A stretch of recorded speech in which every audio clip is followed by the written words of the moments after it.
ঢাকায় দিল্লির দূত প্রণয় ভার্মাকে তলব করেছে পররাষ্ট্র মন্ত্রণালয়। ইনকিলাব মঞ্চের আহ্বায়ক শরীফ ওসমান হাদির উপর হামলাকারীরা ভারতে ঢুকে পড়লে তাদের গ্রেপ্তার করে ফেরত পাঠানোর আহ্বান জানায় ঢাকা। এছাড়া দিল্লির আশ্রয়ে থাকা ক্ষমতাচ্যুত সাবেক স্বৈরাচারী প্রধানমন্ত্রী শেখ হাসিনার অব্যাহত উস্কানিমূলক বক্তব্যে অন্তর্বর্তী সরকারের উদ্বেগের বিষয়টিও জানিয়ে দেওয়া হয় হাইকমিশনারকে। উল্লেখ্য, ইনকিলাব মঞ্চের আহ্বায়ক শরীফ ওসমান হাদিকে গত শুক্রবার ঢাকায় গুলি করে দুর্বৃত্তরা। এখনও সংকটাপন্ন অবস্থায় হাসপাতালে ভর্তি তিনি। এদিকে ওসমান হাদিকে গুলিবর্ষণকারী ভারতের আসামে পালিয়ে গেছে বলে তথ্য দিয়েছেন সাংবাদিক জুলকারনাইন সায়ের।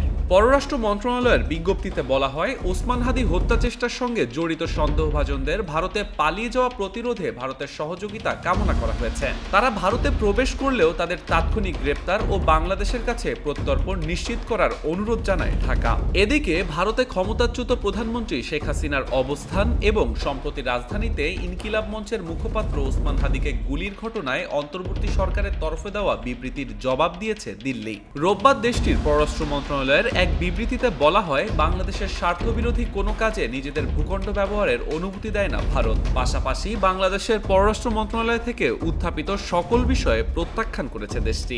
বিবৃতিতে বলা হয়, বাংলাদেশে শান্তিপূর্ণ পরিবেশে অবাধ, সুষ্ঠু, অন্তর্ভুক্তিমূলক ও বিশ্বাসযোগ্য নির্বাচন অনুষ্ঠানের পক্ষে বারবারই নিজেদের অবস্থান পুনর্ব্যক্ত করেছে ভারত। একই সঙ্গে ভারত আশা করে অন্তর্বর্তী সরকার দেশের অভ্যন্তরীণ আইন শৃঙ্খলা নিশ্চিত করতে প্রয়োজনীয় সকল ব্যবস্থা গ্রহণ করবে, যাতে শান্তিপূর্ণভাবে নির্বাচন আয়োজন সম্ভব হয়। এদিকে বাংলাদেশের পররাষ্ট্র মন্ত্রণালয় আশা প্রকাশ করেছে, প্রতিবেশী দেশ হিসেবে ন্যায় বিচার প্রতিষ্ঠা ও গণতান্ত্রিক প্রক্রিয়া সুরক্ষায় বাংলাদেশের জনগণের পাশে দাঁড়াবে ভারত সরকার। ডেস্ক রিপোর্ট, মানব জমিন।